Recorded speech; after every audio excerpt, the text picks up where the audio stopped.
wanting to give him his space because he didn't want to talk. So I went to the bar and I got drunk and I ended up not remembering anything that happened to me that night. And my intention wasn't to cheat on him. I didn't to have sex with another guy. I heard rumors about her being pregnant, but I was told it was an ex-boyfriend. Understand, after this night, you just had this one night, or was it more than one night? More than one night. How many more threesomes did you have? We've had a total of 8 of them.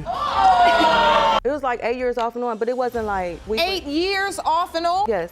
Until what time? Until around the time I got pregnant with my son, that's when I stopped. My son is like, I wasn't supposed to have kids. Can you handle this twist? Mr. Jungvert kicks off the courtroom drama by sharing his deep-seated doubts about the paternity of his 2-year-old daughter, thanks to Miss Sandknopf's previous slip-ups. He's so miffed he even called off their wedding, and now wants a paternity test to clear the air once and for all. Strap in, it's about to get even wilder. Mr. Jungvert, you claim the defendant's infidelities not only caused you to cancel your wedding, but also now to doubt the paternity of her 2-year-old daughter, Peyton. You're demanding a paternity test to prove you are not father. Wait till you get a load of this. Miss Sandknopf dives into the backstory of her infamous night out. What started as a small spat spiraled into a night of solitude turned slosh fest at the bar, which ended with her waking up clueless in a stranger's bed. The next bit is even juicier. I don't understand why I came clean about it. I mean, if he's still having trust issues, then what are we doing here? Why are we still together? He forgave me for it. He said he's unable to move forward with the wedding until he knows for sure. Yes. And that hurts you as well. Yes. If I was honest with him about that one time, then why would I still lie? Because if there's that doubt once, what's to say there's not that doubt again? Why would I continue to lie? I did something wrong and I admitted my mistake. Grab your popcorn. Here's a sweet moment.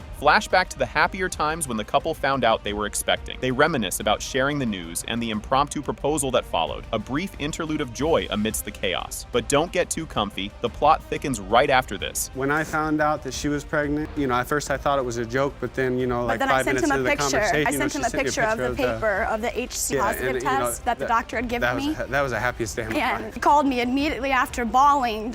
He didn't believe it was the truth. I can see the emotion right now, even when you think about it. I was beside myself, I couldn't say we were ready, but we got ready fast. We were ready. Here's where it gets spicy. Miss Sandknopf drops another bombshell about the timeline surrounding her pregnancy and that notorious one-night stand during their rocky phase. Brace yourself, there's more turbulence ahead. Can't remember exactly what it was over, and it lasted for a couple days, and I ended up wanting to give him his space because he didn't want to talk. So I went to the bar and I got drunk, and I ended up not remembering anything that happened to me that night. And my intention wasn't to cheat on him. I didn't to have sex with another guy. I went out to just relax, take a breath, and just recollect my thoughts and let him have some time to breathe. You might need to sit down for this one. Miss Sandknopf reveals that she broke the news of her infidelity to Mr. Jungvert 2 months after discovering she was pregnant, which led him to put the brakes on their wedding plans, plunging their relationship into further turmoil. Hold on to your seats. The emotional roller coaster isn't over. I told him 2 months after I found out I was pregnant. I tried to break it to him easily, but he could tell right away that I had something on my chest that I wanted to get off of the pregnancy, and we were still fresh parents. And I was so ashamed of myself for betraying the one that I love, the man that I want to spend the rest of my life with. I wouldn't have said yes to him when he asked me to marry him. I didn't want to spend the rest of my life with him. Cue the suspenseful music. As the tension peaks, the couple consults a fertility app to pinpoint the potential daddy, with both Mr. Jungvert and the mystery man from the one-night stand falling into the likely time frame for conception. Things are about to get even more intense. What point did you figure out other man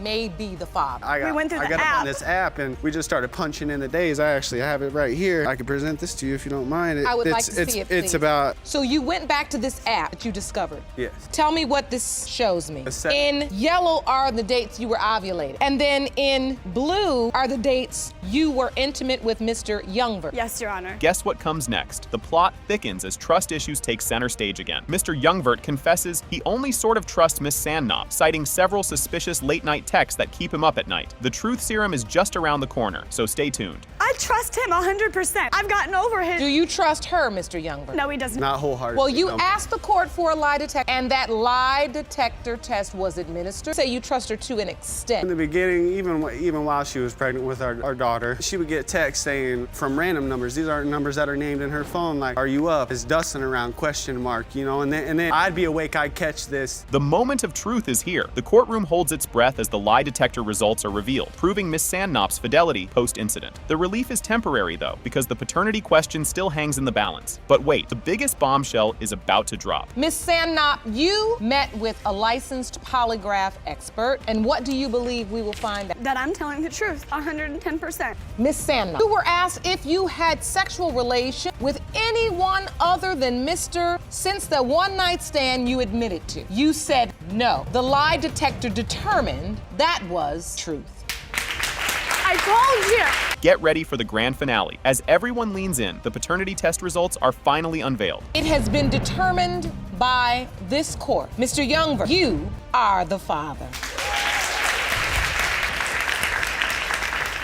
Ms. Strong calls Ms. McClain to court to prove her husband is not the father of Ms. McClain's child. Ms. McClain insists a single passionate night is the cause, and she is adamant that Mr. Strong is the father. You've summoned the defendant, Ms. McClain, to court to prove that your husband did not father her 14-month-old daughter, Angel. You say 1 month ago, Ms. McClain calls you and claimed Mr. Strong was her child's father and demanded he take care of her. The backstory of how the paternity dispute popped up is revealed. Ms. Strong and Ms. McClain, who were buddies, decided to spice things up for their birthdays by inviting Ms. Strong's husband, Mr. Strong, into a threesome. Your Honor, a little over a year ago, me and Ms. McClain got together. We were friends, wanted to do something for our birthdays.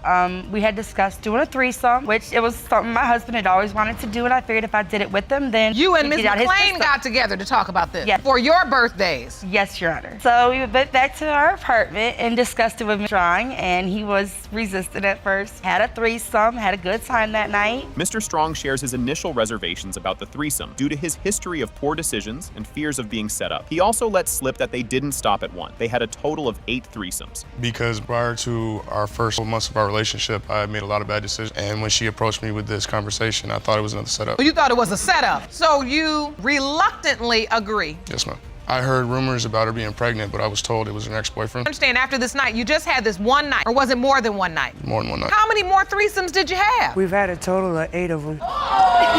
Ms. McClain discovers she's pregnant shortly after their initial threesome. Despite her belief that she couldn't conceive due to medical reasons, the encounters continued throughout her pregnancy and even after. After we had our very first threesome, I found out I was pregnant. And you said you had 8 of them. Correct. So you were still having threesomes with them through your pregnancy? And after. When Ms. McClain came and told you she was pregnant, how did that conversation go? I asked her if it was my husband's child, and she told me no. I was in a relationship at that point in time. Oh, while you were having the threesomes with them, you were in a relationship with somebody else. Yes. When Ms. McClain broke the news of her pregnancy, she initially rejected the idea that Mr. Strong was the father, blaming another man she was seeing. This confusion necessitated a paternity test to determine the truth. So, Mr. and Ms. Strong, when do you realize this could potentially be your baby, Mr. Strong's baby? I asked her when she was an infant and I seen her on the street, and I was introduced to her for the first time. Were you there at the hospital when the baby was born? We didn't know the baby was. We heard from a third party that she had her. We weren't even notified. She sent me a message out of the blue, needed my help with something and wanted Angel to have dad. I said, what are you talking about? See, I just met the baby a couple months ago. I was at work when they brought her to see me. Amidst the tangled relationships, Mr. and Ms. Strong have fully embraced the child, Angel, going all out with necessities and integrating her into their family while awaiting the paternity test results. What type of relationship have you built with Angel? The day they brought the kid to my work and we started hanging out, I did go out and buy a bassinet and some other baby stuff. Like she has clothes, toys, pretty much anything you can think of. I mean, I got it all within like 48 hours. And you spend time with her? Yes, ma'am. Bring her by when I'm not going to the doctors She myself. calls me and says, hey, come pick us up. Yes. Mr. Strong opens up about his longing to be an active father if the test confirms his paternity, driven by his own experiences growing up without a dad. His dedication to not repeating history is touching. So, I mean, there's not many redhead people in my family. I mean, I do have a little bit of Irish in me, but I mean, I'm just trying to be certain because I grew up without a father. So, I mean, if I am a father, I do want to be there for her. You do believe that there is a possibility, but you are not 100% certain. Yes, and I you just are want the reassurance that I am. And because you grew up without a dad, you don't want to continue that cycle. No, ma'am. The court delves into how the 3 adults manage their unconventional relationship and co-parenting dynamic, particularly with respect to Angel's upbringing. Said this innocent little baby deserves nothing less than our love and our support, and we welcome her into our family. Yes, Your Honor. They treat her like that's their sister, no matter what. And it seems like you have less doubt than your husband. I look at the conception date. She's been telling me for, a year that she's not, but I went back to the time of conception, she didn't leave my bed that night, so. She didn't leave your bed? No. And she told us for a year that he wasn't the father, and that's the only reason we're here today. Judge Lake reads out the paternity test results, and in a shocking twist, It has been determined by this court. Mr. Strong, you are not the father. here's where the plot thickens. Ms. Diaz lays it all out, explaining she's petitioned the court for DNA test results to confirm her biological father's identity. She suspects her adoptive mom, Ms. Mendoza, is throwing roadblocks in her path to discovering the truth. The tension between Ms. Diaz's need for answers and Ms. Mendoza's protective instincts ramps up the drama in the room. Just you wait, the next scene is even juicier. You have petitioned the court for the results of a DNA test, but mother, Ms. Mendoza, is trying to stop from discovering the truth. State you doubt whether your adopted daughter has actually found her biological family. Cue the emotional backstory. Ms. Mendoza takes us back to a time when she was told she'd never have kids of her own. Choosing to adopt Ms. Diaz was, in her eyes, a heroic rescue from fate. This heartfelt revelation reveals layers of emotional complexity and the motivations behind Ms. Mendoza's actions. Strap in, because the emotional roller coaster is about to take another steep dive. I was 20 years old. I was told that I was not ever going to have children. The opportunity arose to be able to raise a child. One of my ex-husband's best friends came and told us that he had gotten his mistress. Things get a tad more complicated here. Ms. Mendoza airs her doubts about whether the biological mother even knows who Ms. Diaz's real father is. Her skepticism and emotional investment add depth to the unfolding drama, setting up a powder keg of familial tension. You won't want to miss what's coming up next. It's a real doozy. Because I've done everything that I have for Leah, so that her mother even knows who her biological father is. I've been through this with her. Her mother had an extramarital affair. Senior is the father because at the same time I also heard that she had slept with. Talk about a pivotal moment. Judge Lake steps in to validate Ms. Diaz's quest for her roots while also giving props to Ms. Mendoza and her family for their loving role in her life. This balancing act highlights the episode's themes, the quest for biological ties and the undeniable value of chosen family love. But hold on, there's more to this saga that will tug at your heartstrings. Ms. Mendoza, you, your husband, your family, you have been such a beautiful gift to Ms. Diaz. And that should never be underestimated. They were your parents. And they are your parents. They are. Enter the possible brother. The courtroom drama escalates as Mr. Honeycutt strides in, potentially adding a new branch to Ms. Diaz's family tree. His arrival stirs up all sorts of anticipation about the DNA results. The reveal is next, and let me tell you, it's a revelation you'll have to see to believe. Hello, sir. Hello. Thank you for joining us today. No problem. The paternity of Ms. Diaz and her search to find her paternal family. How did you connect with her? You saw her ad. I was asking him, if he would ever have any more kids. He was like, no, man. Honestly, I possibly have another. Grab some tissues, folks. The results are in. The probability of siblingship is 0.6%. They do not share biological parents and are not siblings. After a 12-year relationship, Mr. Robinson is shell-shocked when Miss Fuller admits that Brandon Jr., their 3-year-old son, might not actually share his DNA. This bombshell has shattered their engagement and left Mr. Robinson's heart in tatters. Brace yourselves. The twists just keep coming. She confessed that your 3-year-old son, Brandon Jr., may not be your biological child. Fuller is broken off and your heart is in ruins because of the possibility you may now lose your son too. Mr. Robinson is asking the court for a measly $100 to cover the cost for changing Brandon Jr.'s name if it turns out he's not the dad, signaling his readiness to cut ties and move on. The revelations just keep escalating. Watch out. We're asking the court to award you $100 to pay the fee to change Brandon Jr.'s name. Indeed, the results reveal you are not his father. The alarming truth about his son's paternity surfaced when Brandon Jr. was just 6 months old. During a family crisis and a forced separation, suspicions were sparked at a birthday party, leading to Miss Fuller's evasive actions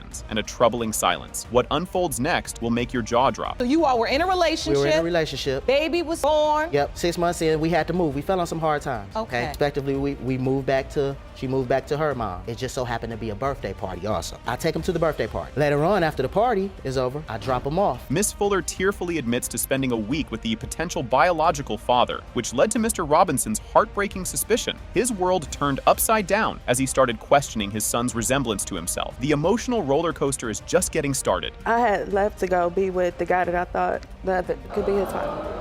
to where when she finally called you from the private number, it was, is Brandon Jr. my son? How did you come to that? Why would you just disappear? He started looking like the other guy to me when he was 6 months. Mr. Robinson reminisces about the profound connection he feels with Brandon Jr., celebrating the joys of fatherhood. But the discovery of a revealing message from Miss Fuller to another man throws everything into chaos, leading to an explosive confrontation. Things are about to get even more intense. She got on social media on my phone, okay, but forgot to close it. So I'm sitting on the couch, about to jump on my Facebook, but I'm post my social media or whatever. I'm looking at posts like, wait a minute, this ain't mine. She sent the one message to the guy, and I guess that's when she went to go live with the guy. The court session exposes Miss Fuller's long-standing affair, which she hid throughout her relationship with Mr. Robinson. This secret relationship, overlapping with her pregnancy, throws a wrench into everything we've heard so far. The drama intensifies in the following scene. It was off and on about 8 years.